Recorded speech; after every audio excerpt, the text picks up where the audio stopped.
episode 4 of the Dictate the Game podcast at dictatethegame.com. I am your host, Eric St. Peter. Thank you for joining us once again. Today, we have a great panel of people talking to us. We have Dom. Good morning, Dom. Hello. Ryan Brown from the website. Ryan, how are you doing? I'm very well, thank you. Ihor Crusaderstar. Hello, guys. How are you? Well, and of course, as always, Luke. Good morning. We got a guest today. We're going to be talking to Mark Benterman. He is the coach of Stansted right now, so we'll be talking to him about all things football, about how he wants to set up his team, what he thinks is the best way to get ahead if you're a player, or how you want to get into coaching. We also have Ihor. We'll be talking to him coming up in just a few minutes about his Dynamo Project, the first part of the Fantanista offshoot that we talked about on the podcast not too long ago. We can get a little update on that and hopefully get to that tactic that he was teasing us with in the first article. So how's everybody going today, guys? I'm doing great. It's a bit early over here in Montreal. Like it's 8 a.m. in the morning, but I had my cup of coffee. So, by the way, it's 1 o'clock over in the UK, so we're all fresh for our days ahead. Recovered from our hangovers. We're fine. Yeah. Give us a little bit about the article itself that we had on dictatethegame.com this past Wednesday. When we first talked to you not too long ago, we were talking about the actual tactics. So you talked about what you were going to do with your Fantanista in the Dynamo Project. And then just before you're about to give the tactic, you broke off the article and you said we'd have it in part 2. So talk to us a little bit. This is a Mourinho-inspired Porto tactic. Yeah, I mean, it's for sure. I mean, I tried to. At first I thought I would do it like one article, but unfortunately, it just got too big. So I really had to. It wasn't because I was trying to torture you guys with the with that anticipation. It's more just I couldn't. It was physically too large of a project. The tactic that I'm trying to recreate is Porto's 2004 Champions League winning tactic, which is probably, I think it's one of my favorite teams of all time. That team that Mourinho created to win Champions League. Original parked bus. Well, unfortunately, I think that's the reputation that Mourinho gets. That he's a very defensive coach, using very defensive tactics. But actually, when I was researching, just like reading up about his style of play and the tactic that he used back in those days. I mean, now for sure, like I think the reputation, maybe the way he played in Manchester United, like he did get more of a reputation for being very like defensive, or park bus kind of tactics. But Porto was actually it was a very interesting team. Like the way I think they had some moments of sublime attacking football. Like when you watched some of their games, some of the clips on YouTube, like they attacked a lot, like very well. Like it was somewhat of a counter-attacking team, but they also had moments where they played very beautiful, flowing attacking football. And in fact, like I think the way that the formation was set up. The defense was very structured and solid, and it was very, I guess, more of a kind of you would expect from like a park bus. But the front attackers that Mourinho used, like he gave them much more freedom, movement, and it was two strikers and Deco as a trequartista behind them. They really had a sort of a free reign to create and to attack as much as they could. So it was really like the team was built in two parts basically. There was the defense, which was more disciplined and structured, and the attack, which that's where you saw more attacking part of Porto, which I think what inspired me to try to recreate it with Dynamo. I read online recently that Jose Mourinho said in an interview that getting United to second place in the league is his greatest ever achievement in football management. If you look at what happened now this year when Solskjaer took over, I mean, where are they in the league? Getting to second, I couldn't disagree with him. He did win the Champions League with Porto and Real Madrid, and no, he didn't win it with Chelsea, did he? But he's definitely won stuff. But just getting second in the league with United he said is his greatest achievement. Yeah, but I think there's an underlying issue at United, and I think every manager said the same sort of thing. If you look at the team, it's just overloaded with sort of players who believe they're better than what they are. I mean, you just look at the amount of attacking players they have. You've got Sanchez, Rashford, Lukaku, all these sort of, and Lingard exactly. Everyone still thinks, Lingard is young talent player. He's 26, and I don't think he's good enough. And I think United need to sort of ship players out and actually bring in players that would actually have the sort of aspirations for the club. Whereas at the moment, I think the players are sort of playing for themselves rather than for the team and the club. They're playing 2 attacking wingers as fullbacks. Young and it's weird. It's really weird. It seemed like a really strange way to play a sport. Imagine you've got. Imagine you're playing a rugby game and you've got an old winger or back who used to run. You basically just run, but then got old and can't run anymore. And you're like, okay, let's just put him in the scrum then.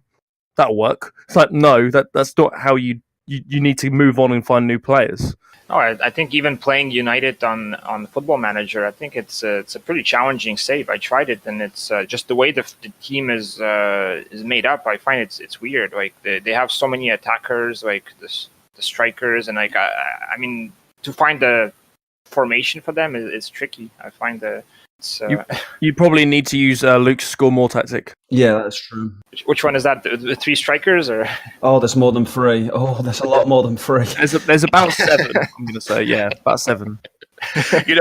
Your next article, you should try your Mason Greenwood save with your score more tact, just to show everybody. I think he'd get sacked after 2 games. I think we should do on April Fools. We should do a pretend like a serious tactical analysis of the score more tactic. I'll do it. Yeah, I think that's a good idea. But we've got a year to wait for that. You know what I'll do is I that's all right. I'll do it anytime. Anytime you want me to do it, because I'm the tactical recreation guy, right? Yeah. I will tactically recreate Luke Hume's score more tactic. It was awful. I don't know how you can analyse it. I honestly don't. Oh, did I lose? I lost 14-1, was it? 12-1 to Napoli, actually. Yeah. It's only 12. I scored. You did score? I scored. The consolation goal. Yeah. How is your tactic? Your tactic that's basically for your Dynamo project. That's the recreation of the Porto tactic. How is it working? It's actually I find it's working very well. It's a narrow diamond. I mean, maybe that's. I mean, I find that narrow diamond has worked well for me in the last couple of versions of the game. I loved it in Football Manager 18. So it's like a 4-4-2 narrow diamond. So I mean, it is. I do use two strikers. So maybe that's what makes it so good. I mean, those kinds of tactics usually are more advantageous, I guess. But it's I've been testing it with Dynamo, of course, but also I couldn't resist and try out a new Porto save. And I find like I'm actually enjoying the Porto save a lot. I find they have a very good team. I mean, they are kind of dominating the league, but I find the fun is in Champions League. So yeah, I'm trying to get into the later stages of Championship League. So far, I was able to beat Milan Inter, but I got quite crushed by Paris Saint-Germain. But I think that's sort of was to be expected. I went in dreading that game and I got crushed 7-4, 7-5. Oh Jesus! Yeah, it was quite an open game. I was surprised by the amount of goals we scored, but they hit us back. Sure, you weren't using the score more tactic. You were using your own tactic. No, well, it's not. I modified a little bit Mourinho's tactic because I find I think from just watching some from reading watching Tifo's excellent analysis of Porto. I think that was my original inspiration watching his. I don't know if you guys know of Tifo or Tifo. Yeah, I know of it. I've seen quite a lot of stuff, especially like the Liverpool's high press and there's loads of the sort of analysis they sort of do and how they break down tactics. Yeah, I find really it's excellent. Especially the graphic style they use as well. It's really sort of engaging. Oh, and Statman Dave both. I love their the breakdown of analysis of tactics and things like that from both of them. Statman Dave, if you haven't seen him, he's great as well. So I'll check him out. Yeah, check out. Yeah, so if you guys want to check Tifo's Porto's 2004 analysis, I find it's a very like very good. It's very thorough. Like, and I basically, if you watch it, like you can get a bit of an idea like how to set up the team.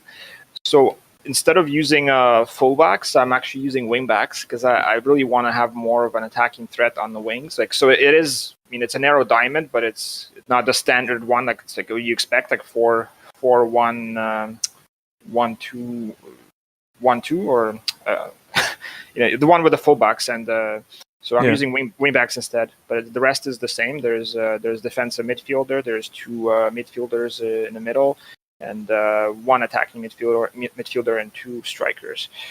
It's more of a 2-3-2-1-2.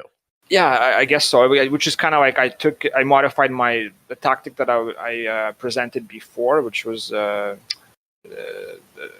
was the one with I used the libero or three center backs and 2 wing backs, and I sort of just modified it and made it into this one. You were talking about tifo videos. Another great tifo video is the Inter Milan you mentioned before, the breakdown of Mourinho's Inter Milan teams. Now, I think people forget with Mourinho that counterattacking football is attacking football. You're still attacking. You're just sitting back and waiting. And I mean, so it can be very exciting. I mean, I'm a Mourinho. I like watching Mourinho's teams because the counterattacks are so sudden. If you watch some old videos of the Inter teams in 09 and in 10, it was very exciting to watch when they started to counterattack. Yeah, but if you look at enough YouTube videos, Martin Ødegaard still looks good. So, I mean, it's great that you've got a YouTube video showing off how good they are, but the counter-attacking football is pretty amazing. You look at teams like Leicester. When they won the league, they had an incredible season, basically just with a series of teams underestimating them. Whereas I think people knew Inter Milan were going to counter-attack and they still fell for it. They had no choice but to fall for it because what are you going to do? You're just going to kick the ball around. You're not going to get through it. And then as soon as you get the ball back, it's on. And I mean, it's very free-flowing. It almost reminded me, and I'm probably going to get some flack for comparing the two, but it reminded me of the kind of motion that you had with those Rooney and Tevez and Ronaldo Manchester United team, that kind of free-flowing. As soon as you got the ball, it was quick, 1, 2, 3, and you're in the back of the goal. I haven't watched those them play, but I mean, I'm sure that was a great team. Did they have was Beckham still on that team when they had Tevez? Or that wasn't Beckham. Basically, what they did is they sat back and they counterattacked. They really didn't press until you got another. This is another great tifo video, by the way, if you want to check this out. But they really didn't counterattack until they got into their own side of the pitch. And then as soon as they won the ball back, it was just a 4 at the back. It was kind of like a lopsided, if you're going to use FM terms, it was like a lopsided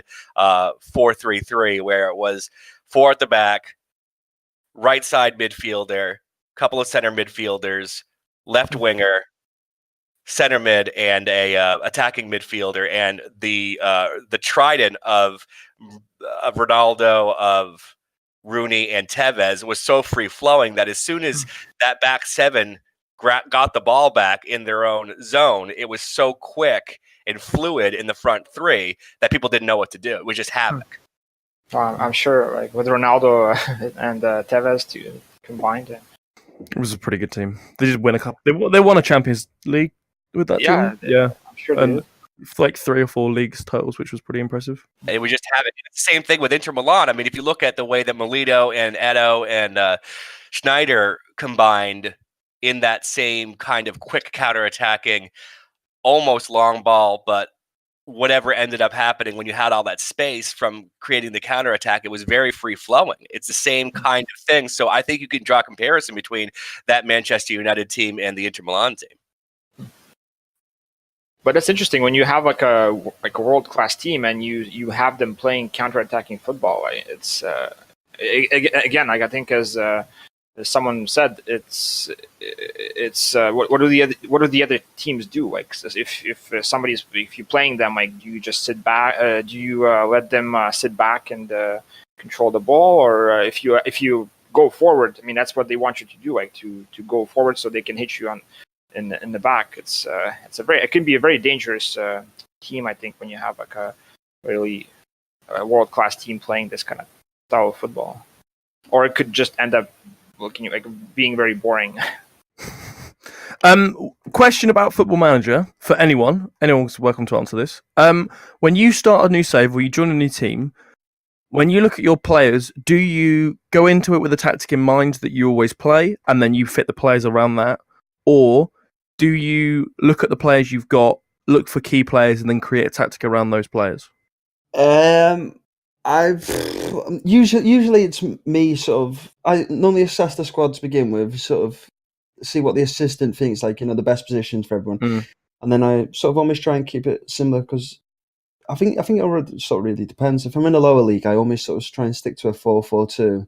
But when you're playing in like higher leagues and with better clubs, you've got more technical players, so you can sort of adjust your formation slightly. Like I've currently playing like a 4-1-2-3 at the moment on my online save, and that's sort of evolved from a 4-4-2, like sort of dropping dropping a striker into the DM basically. So just have that defensive stability. But I normally try and go with my sort of tactic, but sort of the best players will sort of have their own individual roles, and then sort of see where I can go from there. For me, it depends on what I'm looking to do, right? So if I might see something on a message board that I think is interesting, and I'll say, oh, I think that tactic would be really cool to try with Everton.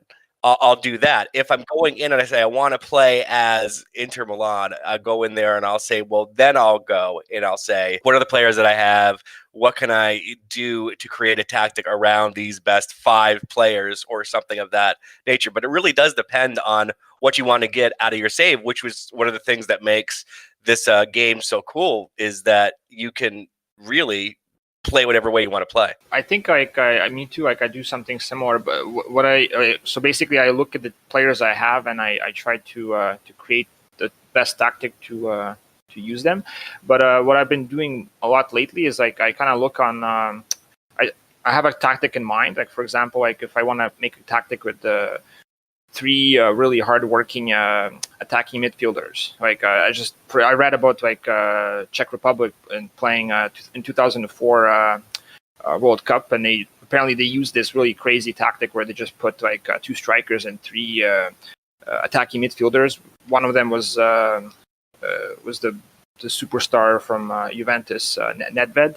And because that was their strength, so they put them on the field all at the same time. So, but they said these guys were very like creative, but at the same time they were very hardworking team players. So I basically search up attributes. Like I go into Football Manager, or sometimes there's a great website. I think it's called FM Database or something. Like you can actually like. It has all the players, like all their attributes. Like, so basically, it's a way to search up to research players when you don't have a Football Manager running. So you can find specific attributes that you're looking for, like players with really a high level of teamwork or high hardworking determination. So you can type it in, and then it will show the players. So I'll try to find a team that has these. The highest levels of these kinds of players, and then I try to test out a tactic with that team. So, for example, for that Czech Republic team, I've been trying that, and I've discovered that Spurs Tottenham is actually like has perfect players for this kind of football. Like it's basically because they have Ericsson, Deli, and they have like really great attacking midfielders. So yeah. So that website is FM Data Bay. So it's FM Data. I think it's. I have it. Let me see. I just looked it up. It's fmdatabay.com. Yeah, databay.com. Yeah, it's amazing. It's actually updated, and they have like over 100,000, like 120,000 players, and like everything, all the attributes are there. Like you can even search by age, so this is like probably one of my go-to places to research for my save. Like if I'm looking for a club to play and I want to have specific kind of players, like I'll just search up. I don't know if you guys knew about it before. No, I didn't know. I'm actually looking it up right now. Cheap Wonder Kids they have here on the front page. This is a really good website. fmdataба.com. But do you not think it's essentially cheating if you're sort of exploiting the game? Of course it's cheating. Yes, it's absolutely. but it's, I mean, it's, I don't search for wonder kids. Like, I mean, I look more for the players who are already like established. So basically, like, I mean, everybody knows, like, I mean, Harry Kane, or like the superstars who play for these teams, right? But I want to, because for a specific tactic, I need like specific attributes. So instead of like randomly choosing a club, okay, like maybe I'll have players good for that tactic. I'll know ahead of time. I'll do a research, so I know like they have like, or if you want to play a really high pressing football, I mean, you know that Liverpool and that they already have a team made for that style of football. But maybe there's other teams out there that you don't know about that have like players with really good teamwork and tackling and stamina. You know, like the attributes for high pressing style of football. But you don't know about, like, instead of like, you know, spending hours like trying to find them, like, you'll know it just by finding the attributes. Okay, you know, this team is full of players that are, and this way, like, when you try the tactic, like, you can be efficient. And I just find like lately, like, my time is limited for Football Manager, so I try to maximize my tactical. I guess I have more time to actually create the tactic than just looking for clubs to play. Ryan, going off of what you were just saying about cheating in Football Manager. Yeah.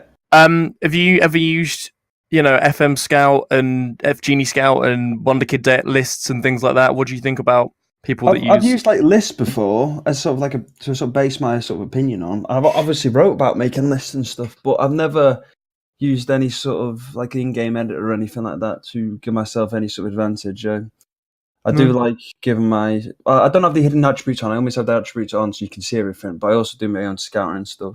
Yeah. I don't. Well, everyone plays the game differently, but I wouldn't. I feel like I'm exploiting the game too much if I'm getting a third-party source that is going to tell me this player that I've never heard of, and I'm like physically impossible to scout for. He's playing in like the Favelas or something, but he's actually the best player in the world. Like, yeah. I don't agree with it, but everyone plays differently, and everyone's entitled to do what they want, really, at the end of the day. No, because I mean, I'll normally spend the first half of the year playing the game by myself, looking at, you know, which players I want, like using the scouting in game and things like that, and finding players on my own Steam, and then I'll see them on a list later on in the year and be like, oh yeah, I remember that player. Like, for example, this Georgian kid that I was talking about earlier, whatever his name is, I'm not going to try and pronounce his name, but he's a cam that I signed for my Leipzig team, and he's only cost me about 14 million, but he turns up on a couple of the old web, like FM Scout things and stuff like that. He says he's got like a 78 potential, whatever that means, but you know, he's quite good. Saying that, I'm currently losing 2-0 to PSG, so I don't think it's really working. The taking part that counts. Yeah, he's not that great.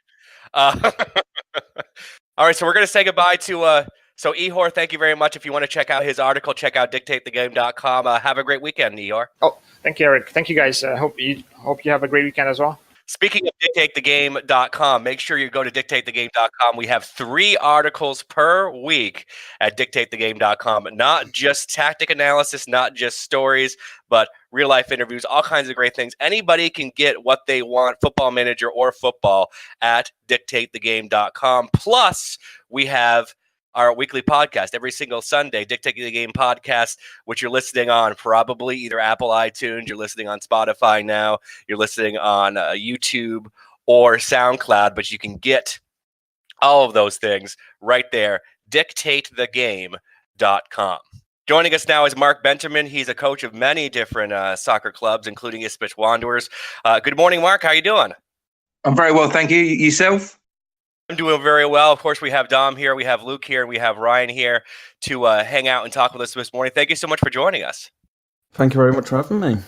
Well, first off, I wanted to ask, because you're somebody who's done what a lot of people who might be listening to the podcast have wanted to do. You've gotten into coaching.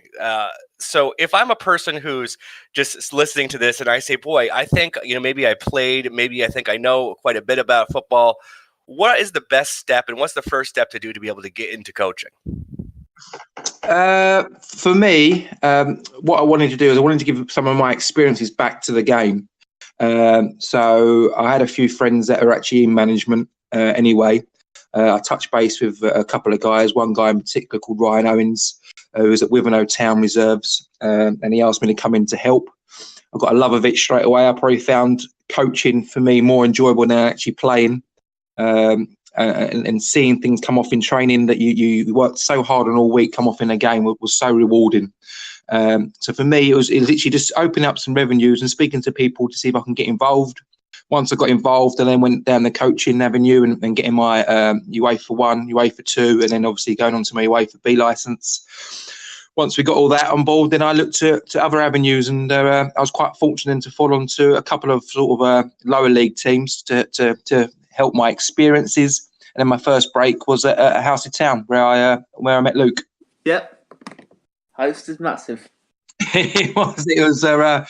I hold that club a very high regard. I had some great experiences there, some fantastic games, and I had three full seasons at that club. I think we went to the last game in 2 seasons to get promoted. And then we had a fantastic FA Cup run, which I still think is a tremendous achievement for that club. Would you say that's your biggest achievement, or what would you say is your biggest achievement in coaching so far? This year it has been fantastic for me. I've managed at the highest level, which is step 5 for me. So Housestead was step 6. I've gone up a league and managed at that level. I come runners up in the last game of the season. We had a chance to win the league again, so we come second. And we also won both cups that the league you can get into. So this year we nearly done the treble, which would have been an absolutely fantastic achievement. But we come second and we won both cups. So that was probably my biggest achievement, to step up into the level. But individually, I say the FA Cup run at Housestead, to take close to 500 people to an away game at Sudbury. I know we lost the game, but it was a fantastic achievement and a fantastic day for the club.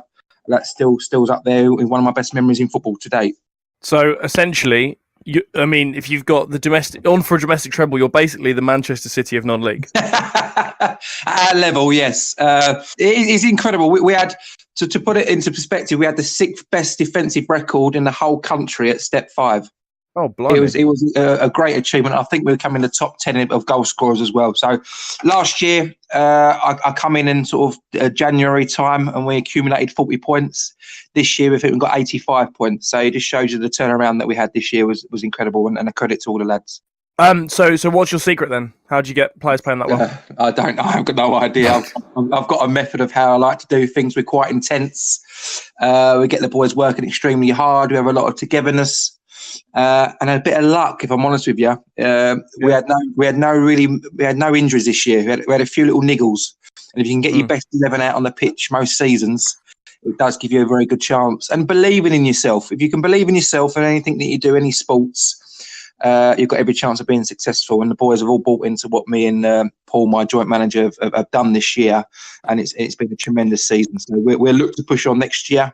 And if we can better what we did this year, then obviously we'll get promoted into a league above. So it's just about working hard at your strengths and then working on your weaknesses as well. For me, I was at Housestead probably about 5 years ago now when I started, and I was a young lad then. And each year and each game that you take on board, you get more experienced, and you're learning as you go. And I don't think you stop learning. I'm 37 now. I'm ambitious. I'm looking to push on. And I don't think you ever stop learning. No, I'm talking to you now, and I've got books around me where I'm still learning to try and improve myself as a coach and as a manager. How do you organise a team with such minimal budgets? Like we recently spoke about Man City, and they're on course they've done domestic treble. How do you sort of do that in a sort of a smaller way? What's some similar results? Exactly the same as you do at the top with a massive big budget. I'm a firm believer that what Pep Guardiola's doing, he's quite fortunate to have his lads 7 days a week or 6 days a week, 5 or 6 hours a day. We have our guys on a Tuesday and Thursday and an occasional Saturday. So what you have to do is make sure that the time you've got, you use it as productive as you possibly can. So we'll make sure that we have a system in play. We normally have a plan A and a plan B. And we'll make sure that we're very hard to break down, but also being able to go and score down the other end. So from the top level down to the bottom level, there is no difference. You just have to find a formula that works for you, and assessing your squad as early as you possibly can makes a massive big difference. Understanding the conditions that you're playing at. At Housestead, I was quite fortunate. The pitch was always fantastic there, so you can play a little bit more football. At my club I'm at now at Stansted, the pitch is difficult between November and April, so you have to make sure you set up differently in those months and play differently.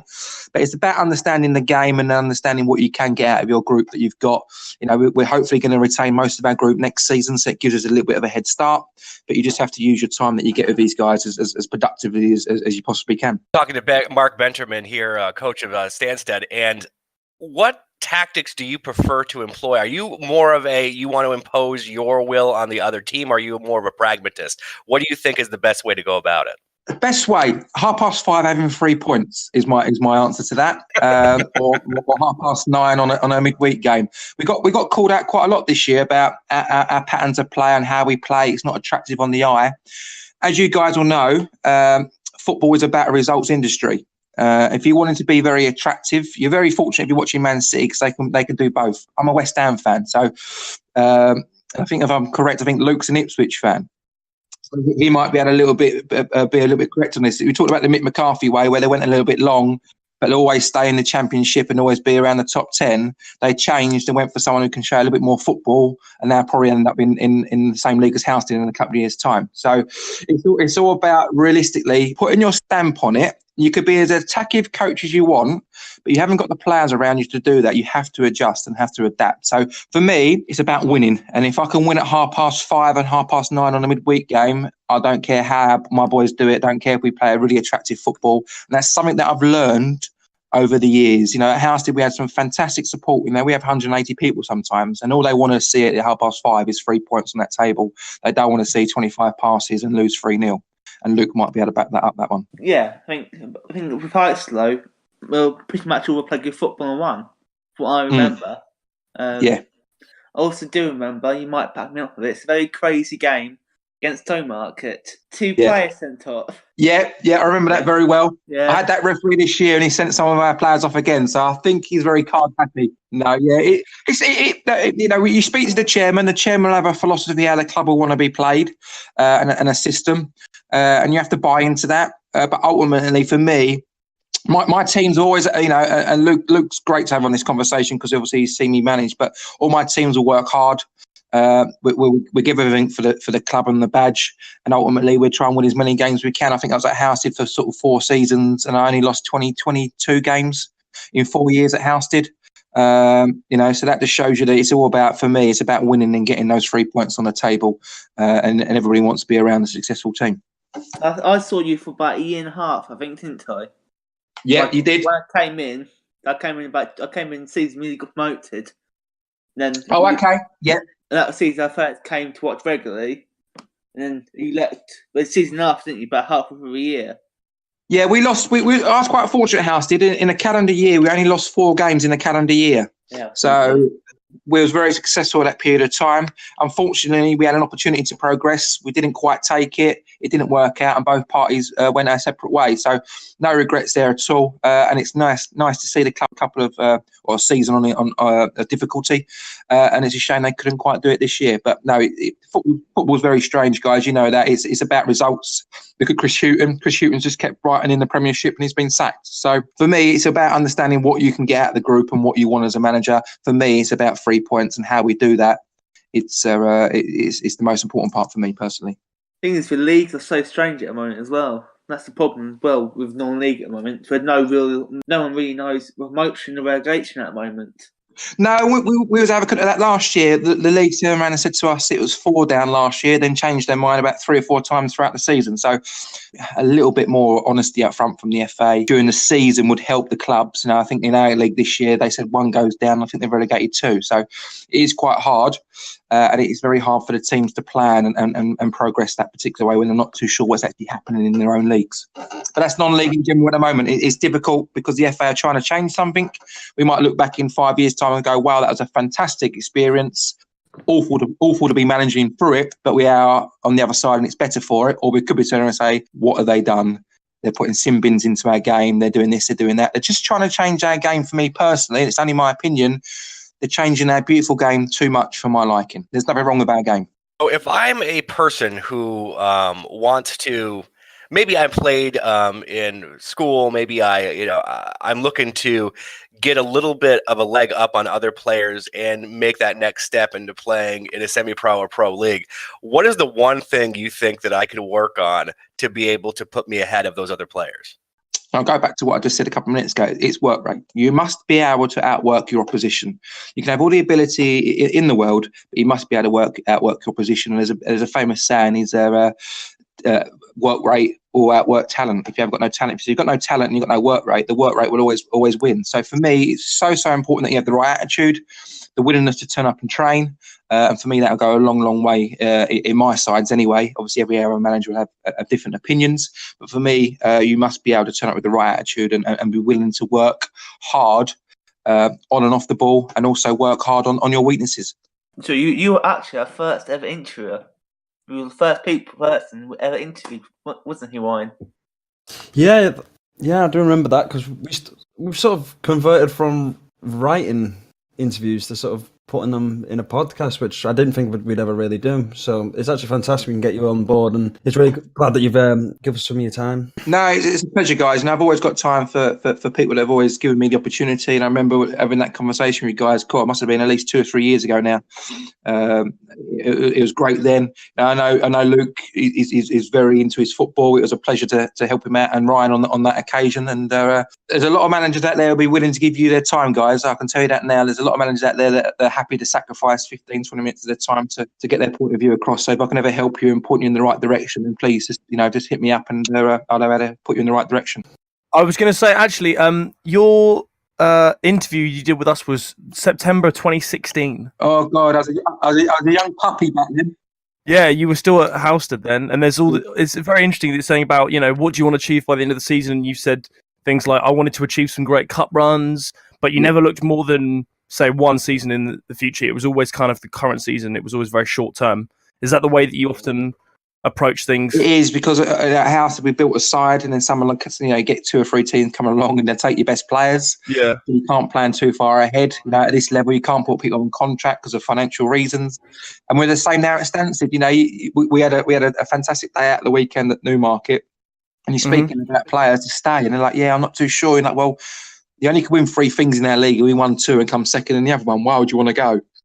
Yeah. And it's always planning for the season ahead. You can't think too far ahead.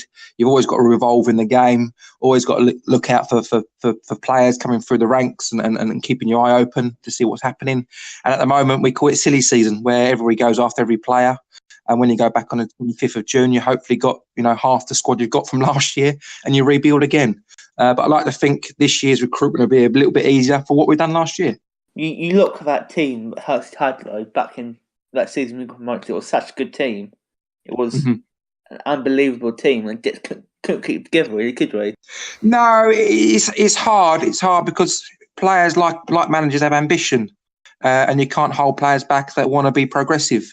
If you've got a chance to come in, and I wouldn't say money plays a big part, because an extra £5, £10 is not a lot if you put it in fuel or you spend it on beer or whatever you spend your money on. But sometimes a player will have an ambition to go and play higher, same as a manager. And what I've learned from the younger days is that I got really upset when a player left because I took it personally. Now you have to respect it, and if a player moves through the leagues, you have to respect their decision and wish them all the best, and you part on good terms, because you never know when you go up the ladder yourself, you might cross paths again. So it's something that I've learned. It was hard to learn that lesson because you took it personally, but at the end of the day, the player wants to progress, and you have to respect that. When I was at Halstead, we won a cup one year, and I think about 6 or 7 players left to go and play in a league above or 2 leagues above, and at the time that hurt, and you have to build again. But you're looking back now, you have to be quite proud of that, because they wouldn't have moved up through the levels if you weren't successful. So you have to take a little bit of pride out of that, but deep down you want to keep your best players, but sometimes you can't. I guess you usually probably talk about Ken Gilbert. You actually gave him his debut, and he actually went up. Yeah, little Kane was fantastic. He actually gave his debut against Concord Rangers. A good friend of mine, Dan Cowley, who's now Lincoln manager. He brought his Concord Rangers team down, and we offered him the home dressing room and to show his class. He turned around and said, "No, we're the away team." And if anyone was there, they were training on the pitch. It was a fantastic occasion. I think it was 5-0 down in about 8 minutes, holding on for life in pre-season. And then I turned around and said to Dan and Nicky, his brother, could I give a a little 15-year-old boy an opportunity. I didn't want to ruin the lad, but he showed he's got fantastic talent. I think he's at Canvey Island now. I still keep in contact with him. I actually see him in a nightclub a couple of weeks ago, which is quite interesting. He come on for about 15 minutes. I think he nutmegged the Concord Rangers player, who then I think he threatened him with his life if he ever did it again. And he's gone on from strength to strength. And I think he went to Barcelona for a 6-week trial, if I remember correctly. That was in the paper. Yeah. And he's now playing in the Ryman North. So, there's many. You've got the Kemp brothers, who've gone up through the levels and come back down again. There's enough talent there. I've taken Jordan Palmer with myself this year, who's at Stansted with me now, but was Housted in a successful period of time as well. So, and I still keep in contact with probably 90% of the boys anyway, and a few of the committee members who, I think one of the committee members is obviously godparents of my children. So I keep in contact with them, and I still keep in contact with the managers. So they were very, very good times, and I was pleased for Kane, and I'm pleased for him now progressing for the levels, because House is in a very funny situation. There's not many big teams around it. You are very limited, and he's took the choice to go and travel all the way to Canvey to play and progress. So good luck to Kane. Yeah, we're trying to progress Stansted as a club. This year we started doing the green ticks. I don't know if you know on social media, and that's gone crazy, the green ticks. And we get about 3,000 or 4,000 people watching our videos if we do a video on Twitter. So the more than welcome, guys, you can jump onto that, and our captain. If you ever wanted to speak to another manager, our captain at the moment, his dad is assistant manager at Northampton Town, Colin West, who we get on really well with, and obviously well as well. Who's probably busy this time of year. But look, if we can help each other out along the route, then I'm more than happy to do that. I never forget where I've come from. Yeah, absolutely appreciate that. Like I said there about when we first interviewed you back in 2016, we get a couple of hundred views. Now averaging well over 1,000 most days now. So. It's fantastic. You social media, Ryan, is fantastic. You look at hashtag, Luke could tell you. Yeah, hashtag absolutely. Yeah, well, we're in contact with hashtag as it is. We tried to sort of interview with their manager, but they wanted it to sort of time a football manager, but they never really got back to us about it. But that's something I can definitely sort of relay. Yeah, and it helps clubs like us. We had Clapham Walden in the league last year, and it was a local derby, and we funny enough, we beat them in the semi-final of Cup 5-0, which was fantastic, and over 300 people watched that game. For a club of Stansted, I remember when I took over Housted, we had 42 people, and Luke, I think it was. I think now you're averaging over 130. So the progression of the club is fantastic. I remember taking many a fan away in the FA Cup run. So the club has got great potential, and we're trying to create that again at Stansted. The clubs are very similar. We had 42 people watch us beginning of the season. We're averaging over 200 and an average over 100 people now. So the progression is there. And in football, if we start winning, people want to come and watch you. If you start losing, they start disappearing and doing some gardening or whatever they want to do. Some more entertaining. or bake some more bread, whatever they want to do. So it's important that we keep the profile of the club going, and the true fans will stick through a club through thick and thin. And I think what we're looking to do next year at Stansted in particular is just try and raise our profile ever so slightly, because if you can get an extra 1-2 people through the gate, it does help the club financially. Yeah, especially over the course of the season. I think the club said we took in the season before, averaging 30, 40 people a game at home game. We had 20 games, averaging 500 people through the gate. Well, this year we needed 2,500. So it's gone through the roof. We've now got, same as House did, from what I'm hearing, 5 or 6 young lads. We've got some drums, some trumpets and stuff like that, and we took about 100 people to a cup final in Burnham Ramblers, which we won, which is incredible. And it's not close. It's about an hour and a half on the coach. And then we went to Bishop Stortford and we had 418 fans watch, which was absolutely fantastic. And I'll just tell you a story quickly about the cup final. We was actually under the cosh pretty much for 92 minutes. We had one set piece in the 94th minute and 1-0. And that just shows you the character of my sides, that they never give up. They stick in there and we outwork it and we find a way. And we found a way in I don't know how we found a way. Our goalkeeper pulled off a fantastic one-on-one save. We win it in the only chance we had in the 94th minute. And we go back to the question a couple of minutes ago about how do your teams play. Just win. Doesn't matter how you play, just go and win a game at 5:30 or 9:30, and it helps everything. You get people through the crowd, through the gate. Sorry, people want to come and play for you. It's all right having these patterns of play and having a system of play, but it's ultimately about winning. And I think anyone as a football fan would rather see. I'm a West Ham fan, and we played fantastic football under Gianfranco Zola and got relegated. We played awful football on the Sam Allardyce, but I went to Wembley in the playoff final. I went to an FA Cup final as well under Pardew. Not playing the best of football, and I'll take those as a fan all day long. Give me success over a pattern of play, unless you're Man City and Liverpool, and you can get both. Well, we had Sam Allardyce as an Everton manager, and I think I'd probably put myself in a depression just from watching. It was horrible. It was, but you live in Liverpool, so that must have been worse. I'm not too sure what's worse, having Sam Allardyce as manager or living up there. Oh, it's ridiculous. It's horrible. Horrible. I'm still going to my first son's away game was at Everton. He was 2, my son, and he went at Everton away. We went in the away end. I remember it very. We stayed in Stoke, went to see Liverpool's ground in the morning, had a little tour around there, and then my son, who just turned 2, went to see West Ham versus Everton in the away end at Everton, and we lost 2-0. So, set him up for a lifetime. Great memories of Everton. I mean, I'm an Ipswich fan, so I'm not going to say anything. Well, you got rid of your best manager and got then got relegated then the season after. Yeah. If you listen to the first time, we're going to walk a league next year. 95 points, I said. So. Sticking by that. I feel what you got in football managers, guys. What you got to realise is that the club will always try and push on, and they may feel by replacing a manager they can push on. But what you got to be careful of is the same as Everton, the same as look at David Moyes. David Moyes had you in the top 6 every year. You lose him, you try and get someone else in. You try and push on. For me, Everton is a top 8 side, massive club. Yeah, and Ipswich on the hope on the way back up. Yeah, well, Ipswich should be a top 6 championship side. Fantastic local fan base. They had the opportunity to get the Cowley brothers in and miss that boat. They may be going to West Brom now, which is a phenomenal decision. They were in my league about 10 years ago. So what a journey those two have had. But you think Ipswich have gone, right, let's get rid of Mick McCarthy. The fans not too sure. And now look, you're in Division 1. So sometimes I think the clubs need to be a little bit realistic and understand where they are and where they can get to. I'm happy as a West Ham fan in the top 10. Just give me that every year in a good cup run. And I think some teams just need to be a little more realistic in what their ambitions are. I think McCarthy had to go because the relationship between him and the fans had just eroded. There was no he couldn't stay because it would have been toxic. But we got an appointment with Paul Hurst. Actually won because he was a bit of a prick. Well, aggressive Luke. All right, Luke. Is that a technical term, Luke? The way his man management was higher by the side of it. I think he's managed. Paul Lambert's managed 2 of your local rivals. I know. Norwich and Colchester.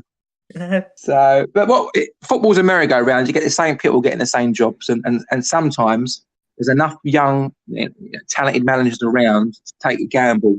Unfortunately for Ipswich, they took a gamble on a young Paul Hurst, and it hadn't worked out. You've got to be very confident in your appointment and understand that the process. If he turn around, I've got a good friend of mine at Ipswich now, who's a kit man there. We've got a couple of people who work within the club as well. And Ipswich has always been known to progress youth through the system. You look at Kieran Dyer, Darren Bent, Ambrose, etc.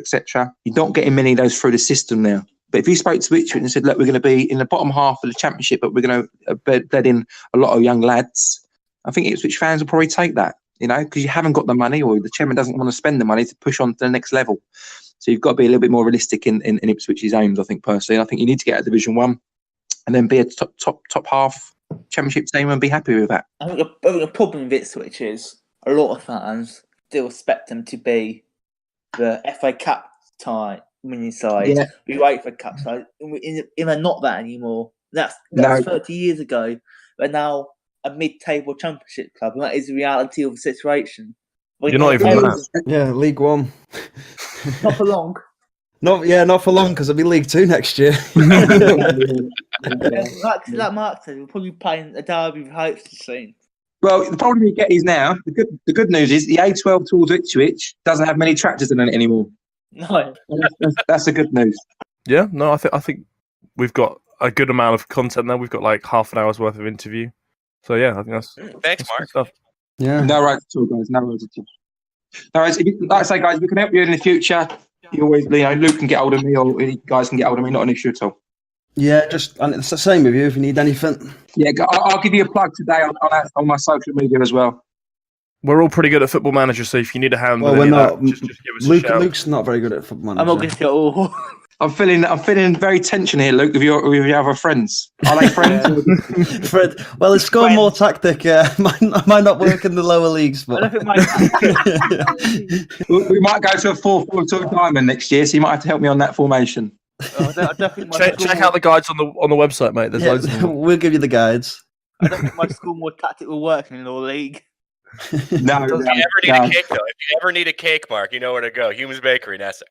Yeah, that's true. Bit of promo there. Yeah, they do lovely cakes. I must admit, I've had a few in my time.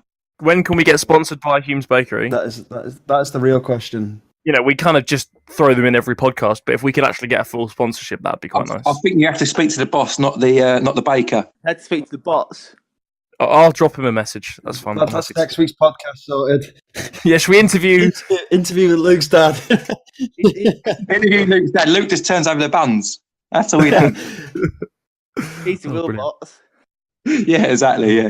We are very thankful again for you to be coming on with us here to the Dictate the Game podcast. Mark Benterman, thank you very much for joining us this morning. No problems at all. All the best. Take care. Thank you. Thank you very much. Bye.